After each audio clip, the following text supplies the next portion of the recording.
स्वागत है आपके अपने YouTube channel VRT computer education में। दोस्तों, आज इस वीडियो में हम आपको जो फंडामेंटल की हमारी सीरीज़ चल रही है एडीसीए, डीसीए, ट्रिपल सी और ओ लेवल की क्लास के लिए, तो इसमें आज हम कंप्यूटर के इतिहास के बारे में बात करेंगे और जनरेशन के बारे में कुछ बताएंगे। इसमें आपको कुछ रोचक जानकारी मिलेंगी जिससे आप कंप्यूटर में जो कंपटीशन एग्ज़ाम होते हैं इनमें आप आसानी से इनको देख सकते हैं और समझ सकते हैं। तो चलिए सबसे पहले शुरू करते हैं। कंप्यूटर के विकास हज़ारों वर्षों से होता आ रहा है। आज जिस आधुनिक कंप्यूटर को हम जानते हैं वह कई यंत्रों और तकनीकों से गुजरता हुआ यहाँ तक पहुँचा है। और आइए इन चीज़ों को हम समझते हैं। सबसे पहले क्या है कि प्रारंभिक गणना के रूप में हमारी एक मशीन बनी थी जिसको हम प्री मैकेनिकल एज कहते हैं, जिसका नाम था अबाकस। जैसे आप यहाँ पे चित्र में देख सकते हैं कि यह मशीन जो है हमारी एक कैलकुलेशन करने बनाई गई थी जो लकड़ी और पत्थरों की बनी हुई थी।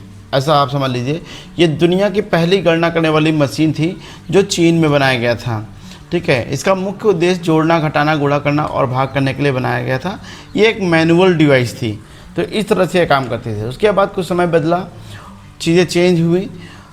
पास्कल कैलकुलेटर बनाया गया जिसको ब्लेज पास्कल ने वो 1642 में बनाया था। यह पहला यांत्रिक जोड़ने वाला कंप्यूटर था। इसमें गियर और व्हील का इस्तेमाल होता था। जैसे आप यहाँ पे आप इस चित्र में देख सकते हैं। ये देखिए, ये हमारे इसमें देखिए गियर है और इसमें नंबर्स यहाँ पे आपको दिख रहे हैं। तो इस तरह से हमारी यहाँ पे चीज़ें हुआ करती थी। उसके बाद कुछ समय और चीज़ें चेंज हुई। सन 1671 में लेबनीज़ ने एक कैलकुलेटर बनाया, गुणा और भाग करने के भी काम करता था। उसके बाद यहाँ पे आप देख सकते हैं कि कुछ चीज़ें कंप्यूटर में हमारे और चेंजेस हुए, बदलाव आए। ठीक है, तो फादर ऑफ कंप्यूटर के रूप में हम चार्ल्स बेबेज को जानते हैं, सभी लोग जानते हैं, जिन्होंने एक डिफरेंशियल इंजन बनाया जिसका निर्माण 1822 में हुआ था और जो गणितीय गणनाएँ करने के लिए डिज़ाइन किया गया था। इसके साथ साथ सन 1800 में थोड़ा और चेंज हुआ। 1837 में एक पहला यंत्र बनाया जिसका इनपुट, आउटपुट और स्टोरेज प्रोग्रामिंग की अवधारणा का नींव रखी गई और यही आधुनिक कंप्यूटर की जो है एक आधार बना। जो एडा लवलेश थी, जो लेडी महिला थी, जिन्होंने बेबेज की मशीन में पहला प्रोग्राम को डिज़ाइन किया। उसके बाद आते हैं विद्युत यंत्रिक युग के बारे में, यानी इलेक्ट्रोमैकेनिकल एज के बारे में, जिसमें हरमन हेलोरेथ ने एक टैबुलेटिंग मशीन बनाई जिसका निर्माण 1890 में हुआ था, जो अमेरिका में जो सेंसस होता है यानी जनगणना के लिए पंच कार्ड सिस्टम का प्रयोग किया गया था। यह कंपनी आगे चलकर IBM बनी और इसमें जो पहला कंप्यूटर जो बना था, जो उसका नाम था मार्क फर्स्ट, जो 1944 में बनाया गया था। ठीक है, हार्वर्ड विश्वविद्यालय और IBM द्वारा विकसित किया यह पहला विद्युत जो है यांत्रिक कंप्यूटर होता था। उसके बाद आते हैं इलेक्ट्रॉनिक युग, जिसको हम डिजिटल युग कहते हैं। कंप्यूटर का यह युग 5 पीढ़ियों में बांटा गया था, जिसमें कंप्यूटर की पहली पीढ़ी थी, जो पहले जनरेशन था 1940 से 1956 तक पहली पीढ़ी थी, जिसकी मुख्य जो तकनीक थी वैक्यूम ट्यूब का इस्तेमाल किया जाता था।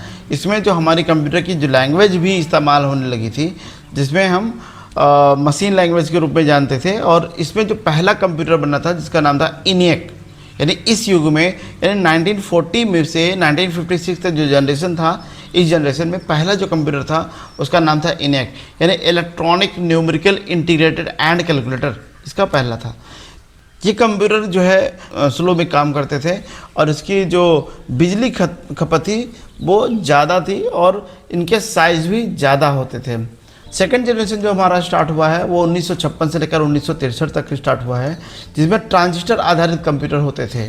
प्रमुख तकनीक इसमें थी ट्रांजिस्टर, जिसको विलियम शॉकली ने बनाया था। विशेषताएं क्या थी? वैक्यूम ट्यूब की तुलना में छोटे और अधिक भरोसेमंद होते थे, कम गर्मी और बिजली की खपत कम करते थे। असेंबली लैंग्वेज का इस्तेमाल होने लगा था, साथ ही साथ उच्च स्तरीय भाषा यानी हाई लेवल लैंग्वेज का भी इस्तेमाल होने लगा था, जिसमें कोबोल, फोर्ट्रान उपयोग में आने लगी थी। यानी ये कोबोल और फोर्ट्रान जो आपकी मुख्य रूप से जो भाषाएँ हैं कंप्यूटर की वो मानी जाती थी। तो कोबोल का फुल फॉर्म होता है common operating business oriented language और फोर्ट्रान का मतलब होता है फॉर्मूला ट्रांसलेशन, यानी ये हमारी जो कंप्यूटर की भाषाएं थे इनका उत्पन्न हुआ। इनपुट आउटपुट डिवाइसेस के लिए पंच कार्ड का उपयोग होने लगा। इसमें हमारे जो कंप्यूटर मुख्य रूप से बनाए गए थे वो IBM 1401, IBM 7094 और CDC 1604 और एटलस नाम के कंप्यूटर का इस्तेमाल होने लगा था। हमारे इसमें क्या क्या सुधारें हुई हैं, अधिक तेज हुए, सस्ते हुए और आसान से रख रखाव हुआ, यानी मेंटेनेंस कम होने लगा, साइज़ भी छोटे हो गए। जो थर्ड जनरेशन हमारा कंप्यूटर के जनरेशन था वो 1964 से 1971 तक, जिसमें हमारे IC का इस्तेमाल होने लगा। तो जो IC का फुल फॉर्म होता है इंटीग्रेटेड सर्किट, जिसको JS किल्बी ने बनाया था, जिसको जैक किल्बी भी कहते हैं। तो इन्होंने हमारे जो IC आधारित कंप्यूटर की जो नींव रखी थी, इन्होंने ही रखी थी, JS किल्बी ने। क्या क्या सुधार हुआ, अधिक पोर्टेबल होने लगे, यहीं इनका रख रखाव कहीं भी आसानी से ले जा सकते थे।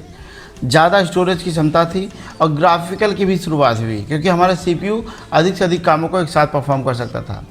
जो फोर्थ जनरेशन था हमारा वो 1971 से प्रेजेंट मान के चलते हैं, प्रेजेंट माइक्रो कंप्यूटर पे आधारित था और माइक्रो प्रोसेसर के रूप में जो है इसका इस्तेमाल ज़्यादा होने लगा। विशेषताएं क्या क्या थी, पर्सनल कंप्यूटर हमारा जो PC का विकास इसी जनरेशन में हमारा हुआ और ग्राफिकल यूजर इंटरफेस का इस्तेमाल होने लगा, माउस का इस्तेमाल होने लगा, कीबोर्ड का इस्तेमाल होने लगा। इसमें नेटवर्किंग की शुरुआत हुई, इंटरनेट का शुरुआत हुई, मोबाइल कंप्यूटिंग की शुरुआत होने लगी और प्रोग्रामिंग लैंग्वेज यानी C++, जावा, पाइथन लैंग्वेज का इस्तेमाल होने लगा। ये हमारी जो लैंग्वेज, जिसके मुख्य उदाहरण थे, जैसे हमारा सबसे पहले इंटेल 4004 कंप्यूटर का पहला प्रोसेसर बना जो IBM PC में इन्वॉल्व हुआ। एप्पल और मैकिन्टोश नाम के कंप्यूटर हमारे सामने स्टार्ट होने लगे। लैपटॉप और मोबाइल टैबलेट का इस्तेमाल भी इसी जनरेशन में होने लगा था। विशेष बातें क्या क्या थी, बहुत तेज़ और सस्ते शक्तिशाली कंप्यूटर थे। मल्टीटास्किंग और मल्टीमीडिया में इस्तेमाल होने लगा था। घरों, दफ्तरों यानी ऑफिस, स्कूलों में बहुत ज़्यादा इस्तेमाल होने लगा इनका। जो फिफ्थ जनरेशन था, जो लास्ट जनरेशन हमारा जो है, जिसको कहते हैं प्रेजेंट से और फ्यूचर तक हमारा जो 5वीं पीढ़ी थी, जो AI पे आधारित थी, जो आधारशिला जॉन मैकर्थी ने रखी थी। कृत्रिम बुद्धिमत्ता का इस्तेमाल होने लगा, मशीन लर्निंग का इस्तेमाल हुआ, नैनो टेक्नोलॉजी का इस्तेमाल होने लगा, क्वांटम कंप्यूटर जैसे शक्तिशाली कंप्यूटर बनाए जाने लगे।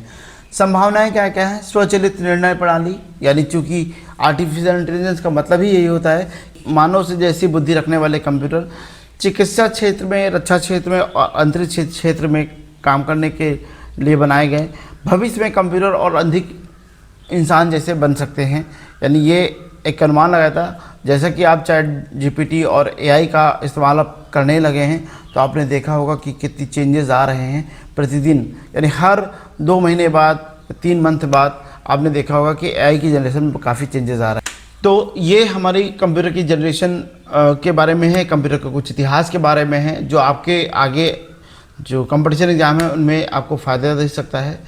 आशा है इस वीडियो में दी गई जानकारी आप सभी को अच्छी लगी होगी। अगर जानकारी अच्छी लगी तो कृपया चैनल को सब्सक्राइब करें, लाइक करें, वीडियो को शेयर करना ना भूलें। वीडियो देखने के लिए धन्यवाद। जय हिंद, जय भारत।